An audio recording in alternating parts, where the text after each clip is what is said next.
আমার শীতকাল ভালো লাগে। আমরা এটা দিয়ে একটা পরীক্ষা করে দেখব। চলুন বাইরে যাই। আসসালামু আলাইকুম সকল ফলোয়ারদের। আমরা এখন একটি পরীক্ষা করে দেখব। আমাদের শুধু পানি আর নুডলস দরকার, আর আমার চারপাশে আছে অনেক বরফ। তো আমরা যা করতে যাচ্ছি তা হলো আমরা রাস্তায় কিছু পরীক্ষা করব।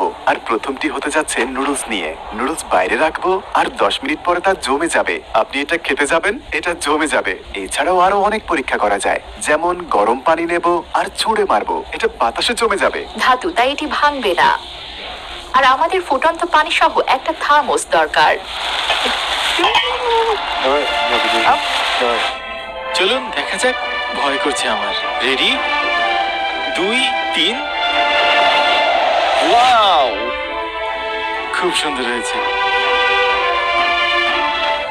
আপনাদের একটা বিষয় জানা উচিত, তারা কিভাবে তাদের কাপড় শুকায় জানেন? তারা ঘরের ভেতরে শুকায়, বাইরে নয়। আমি এর উপর পানি ঢালবো। দেখুন দেখুন, এটা জমতে শুরু করেছে।